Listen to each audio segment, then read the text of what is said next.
Hi everyone, today I'm going to be colouring in these leaves. Now this is a picture from a Magical Jungle. It's one we started the other day from the Johanna Basford weekly planner. Now the reason I decided to choose to do these leaves is that I've heard people saying that they find it quite difficult to know what to do when they've got a large leaf. Now, although these aren't huge leaves, there are bigger leaves in Magical Jungle, there's nothing in there to give you much guidance as to what to colour. So I thought I would have a go at colouring them and then just give you a few ideas, hopefully, as to what to do. Now, the first thing I notice, I'm going to do this leaf here, is that these parts look like they're folded downwards.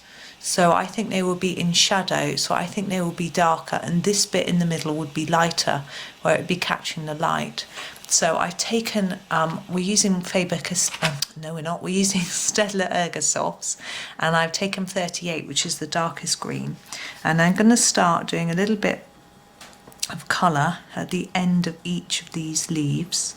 Now I'm putting a lot of layers at the end, and then just gently fading it out towards the top of the leaf part.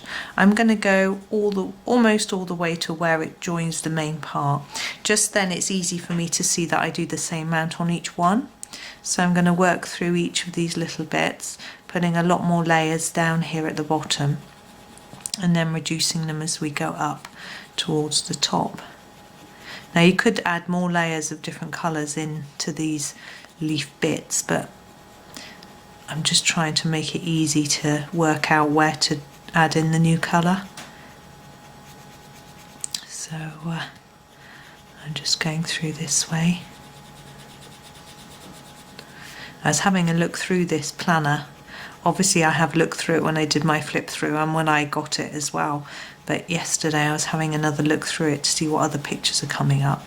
There are some fun ones to do, because obviously my plan is to make at least one video for each picture, and it sort of depends on what other videos I've got in my head and what sort of time I've got in the particular week, because I do make batches of videos. I don't have time to make one a day, although I put up one a day. I tend to make a little batch and then sort of put them all up, edit them together and put them up in a batch, but schedule them to come up on different days. And I do that so that, because I'm working, although I work from home, I can sometimes fit in a bit of filming in the day. It depends what's going on and how busy I am. So it helps me to make a little batch. And it sort of saves time, because you've got to get all the camera out and all that sort of thing. So it's easier to do a few. So actually the other one on this page, the flowers, which I did the other day here, I did that one not yesterday, day before or a couple of days ago. But and then I had this page sort of open, and I've been looking at it, thinking about what to do next, whether to do another video or not for this page. And I saw that in one of the colouring groups I am in, someone said they were struggling with what to do with large leaves. So I thought, right, that will be my next video. Now, with this leaf, you could do it exactly the same way, or you could do it differently. With my flower group, what I did was I did each flower a different colour, but kept the leaves the same. And I think with this group of leaves, because I'm using the Ergosoft, we've only got a limited amount of greens. I'll probably do this one in the same way.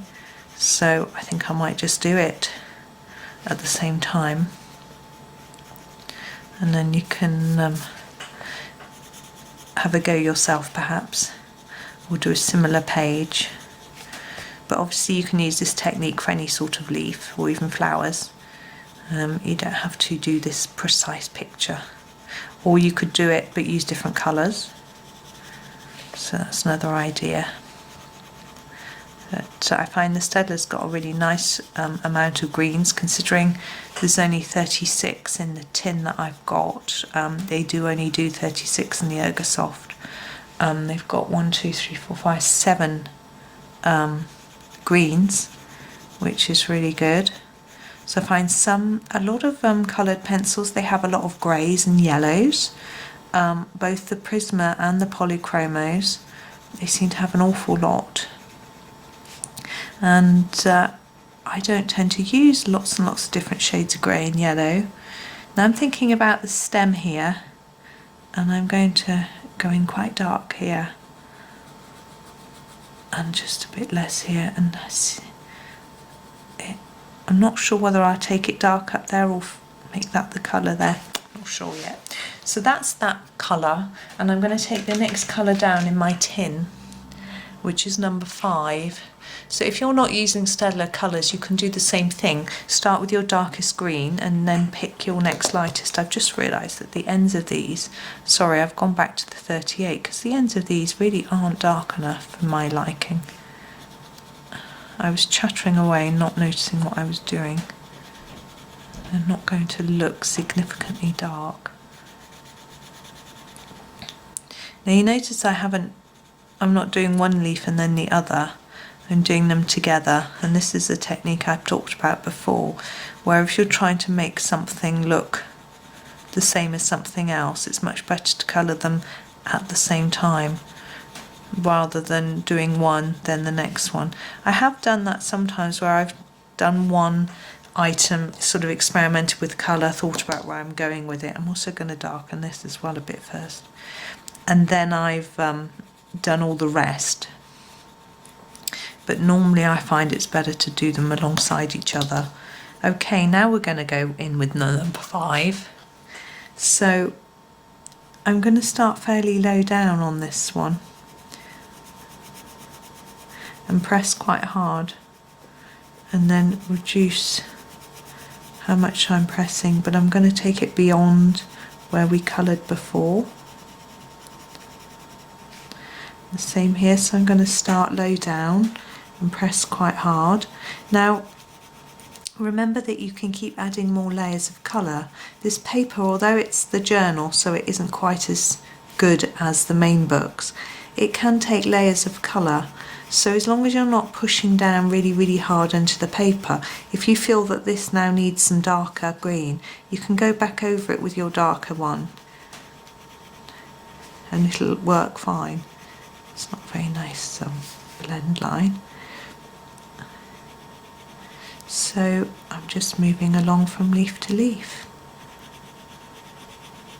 It's rather nice colouring a Jungle Book picture in the winter, getting some nice luscious greens and things like that. We don't have many of those in the UK at the moment, but I hope when Johanna was choosing the pages for this book, she was thinking, yeah, let's put a nice jungly picture in the winter, cheer them up a bit, make them think of nice flowers and leaves and things.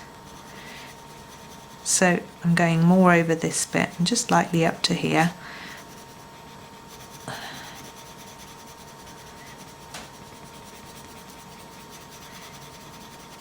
But you see, I don't mind going right over the top of what I've already coloured, because it just adds more layers of colour, which deepens the intensity of the colour.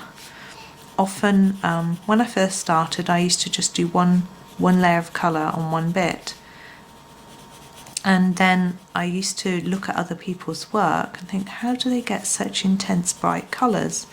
And I thought, oh, it must be that they're using a better brand of pencil. So I switched. I'd been using a Staedtler Noris pencil, so I switched to an Ergosoft, which is this, which is better. And then I bought some Faber-Castell Polychromos, but what I discovered was that it isn't necessarily the pencil, although it does make some difference.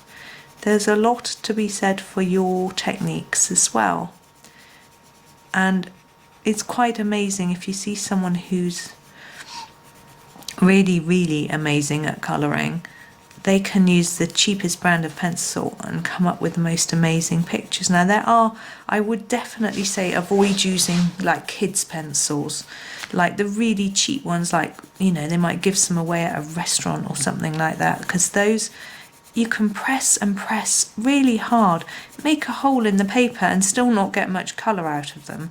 So those really aren't ones to try. But a lot of, I've got my rubber with me today, Tombow Mono Zero, because I've kept leaving it upstairs, but I remembered it. There we go. But these Staedtler Noris are a sort of student grade pencil, so they're better than the cheapy kids ones, and they're not that expensive. I couldn't tell you how much they actually cost. But these Ergosoft ones are the sort of next, well, I think they're Staedtler's best pencils. They actually do have another one in between. I think they've just made a range, I can't remember what it's called, but in between. But price value for money wise, I would say definitely go for these. They're you can buy the 24 set. This, I'm using a tin of 36, but you can buy the 24 sets in Wilko's in the UK and in Tesco in supermarkets and things like that. So they're quite easy to come across. Now, this part of the leaf is really quite light. I'm thinking these bits are in the shade, so I don't want to put too many dark layers of green here. So although I'm going to grab my next green, which is 52, I'm going to very quickly go on to this one, which is the very much lighter one, number 50. So I'm only going to do a little bit. I'm going to still use it because it makes it easier to blend and graduate the colour. But you see, I'm just going to start here, and I'm just going to really, I'm basically softening this edge so that it blends in. And I'm going to leave a big area for the lighter colour to go. Anyway, so I would really, if you've got a small budget, then I would recommend these. The tins I haven't found in shops. I've only seen them online, but you know, I haven't looked that much, and of course I haven't been looking in shops very much recently, apart from online anyway. But art shops don't tend to have them. I like to try and support my local art shops and things, but they're not quite, because they're not professional pencils. The art shops don't tend to have them. So I'm going to move straight across now to 50. I fear it's not going to work and blend brilliantly, but I'm going to make a start and then I can pick up the other shades and blend it in after. I'm doing quite a hard layer here because I want this centre panel to definitely just be this colour, so I can afford to press quite hard, and it will help me to blend in with the other colours. When I say hard, I'm not going, you know, and pushing holes in the paper. I am just pushing with quite a heavy pressure, but you see I'm still doing lots of layers. I'm not trying to cover it all in one layer. I can do the same with this one, and I suspect I shall go back. I tend to find that I go through from dark to light and then back through from light to dark again afterwards, and then I know I've got a good amount of layers of colour. But as I say, these Ergosoft do give quite a nice amount of colour down on the page. Now I think I used, because Johanna always recommends them as well, but I think I didn't come across them through her. My husband had Noris and I used those, and then he bought some Ergosoft and I also then borrowed those and preferred them, and I had a set of 24 for a long time, and then well, of course the 36 are fairly new. They didn't come out initially when I first started colouring. Do you see how I've sort of left a line? I think that's okay. I quite like that.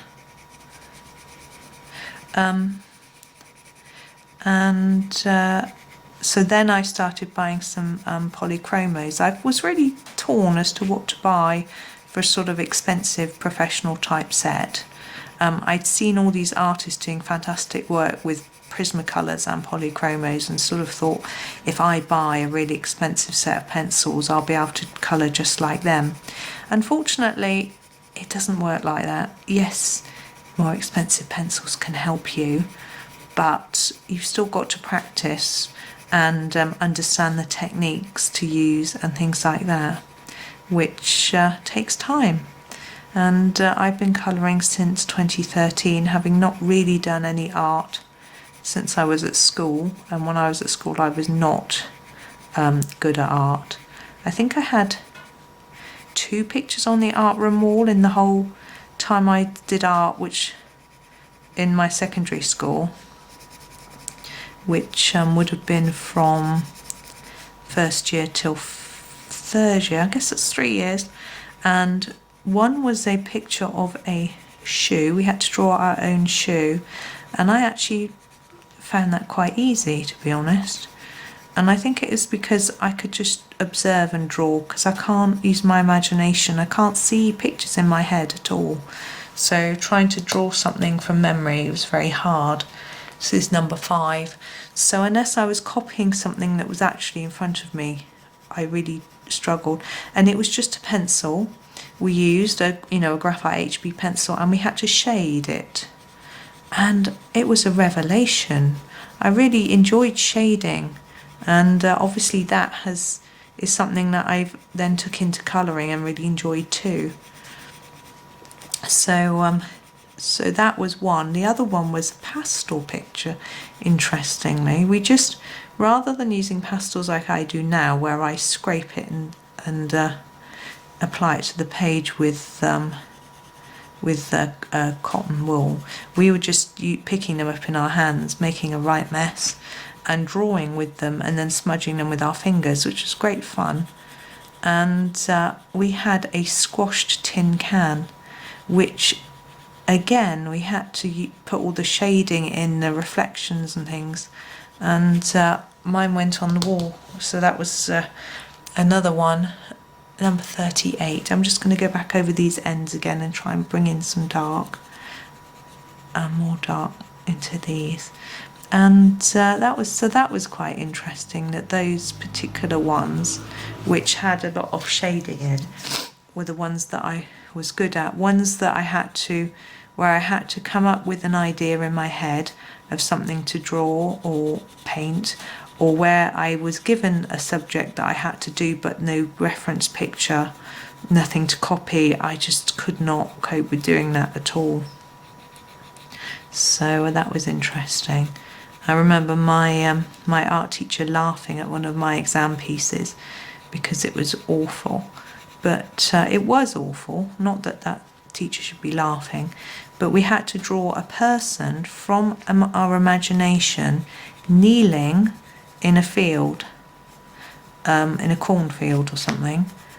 A person, for when you're like 12, well, mine looked like a 2-year-old had done it, I think. But what I decided to do was to do the person from behind, so I could copy the head of the person sitting in front of me. So the head part with the ponytail or whatever was okay, but then I had to think about how I was going to do the legs and things, and that was, wow, very daunting and difficult. Okay, so I have finished, and I have been whittering on about art and stuff, and I hope you've been able to follow what I've been doing with the pencils, and you can see how, even though that was a plain leaf, we've managed to give it some interest and some shape just by using different shades of green. So that's that. I'm not going to do any more of that. I'm going to leave that at that, because I think that makes a nice little lesson, and I shall do some of the other parts of the page, I think, in another video for you. So thank you for watching. I hope you enjoyed that and found it helpful, and happy colouring.